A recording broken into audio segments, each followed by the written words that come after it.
Hello guys, this is Richmond here.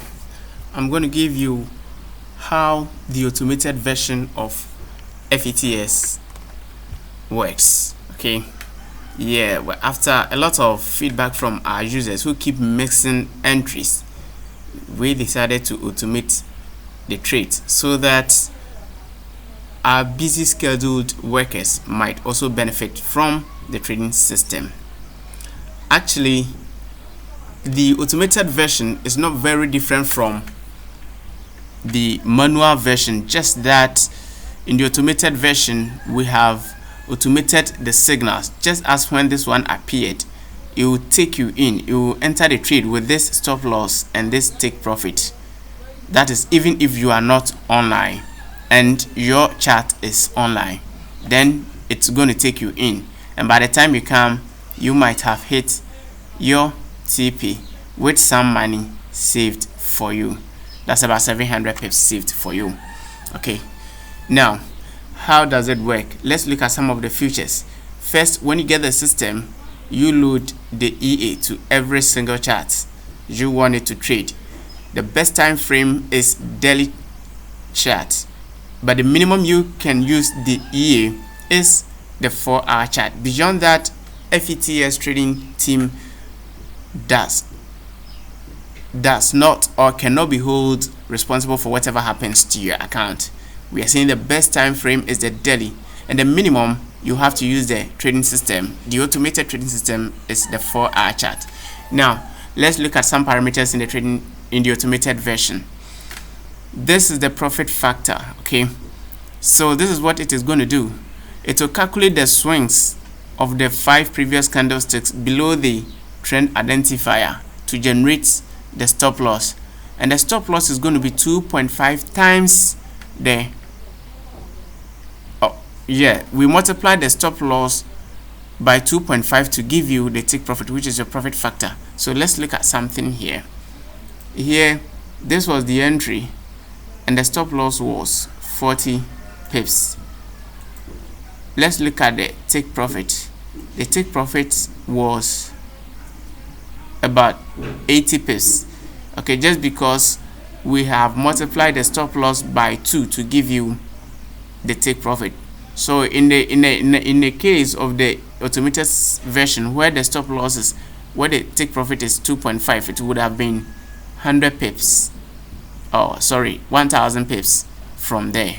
Okay, so this is how it also works with the swings and the profit factor. If you reduce the number of swings with which we calculate the stop loss, is going to also reduce the profit factor, except you make this one, let's say 4, and then this one about 4 as well.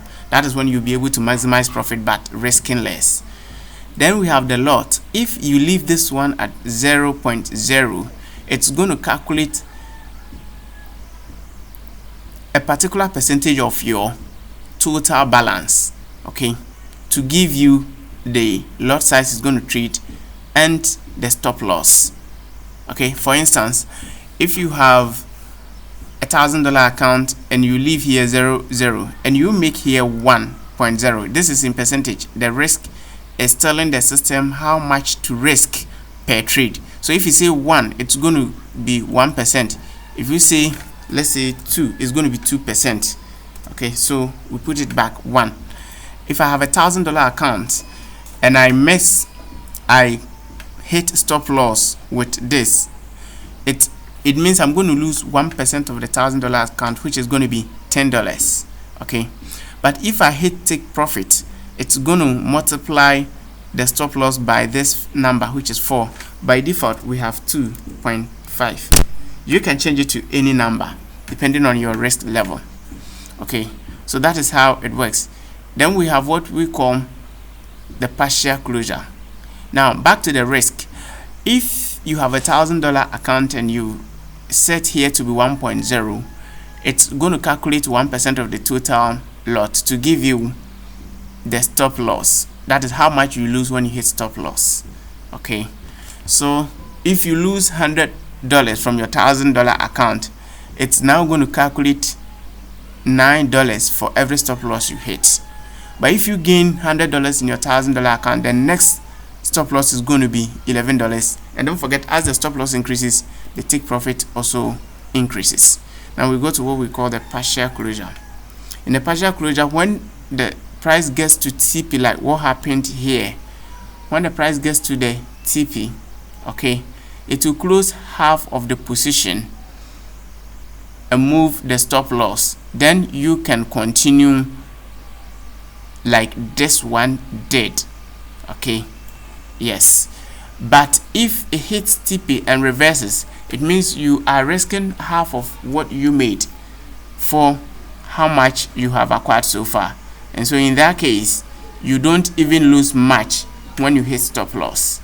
Okay, so that is how the partial closure also work. Then we have trail. If here is put at false, there wouldn't be any trailing stop, but if it is put at true, then there will be a trailing stop, and it will as of the trading gap. This is in points, so this is 10 pips. If you want to make it 50 pips, you make here 5. That is 500 points. And at when price moves 50 pips in your favor, it's going to move the stop loss at the entry, and then at any increment it moves the stop loss, just like that. Okay, then we have the re-entry. The re-entry is set to true. If it is set to false, it will not re-enter positions when you either hit stop loss or take profit, or you close manually. But if it is set to true, then this is what it is going to do.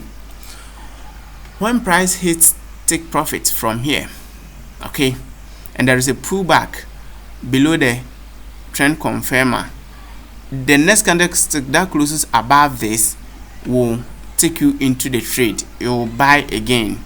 Okay, so in that case, you define how much you want to risk for that. It can be changed at any time. Okay, so here is 200 points, which is 20 pips. So you can risk, let's say, 50 pips for the re-entry. It can be changed at any time. Just when there is an ongoing trade, you can still come back and set it again.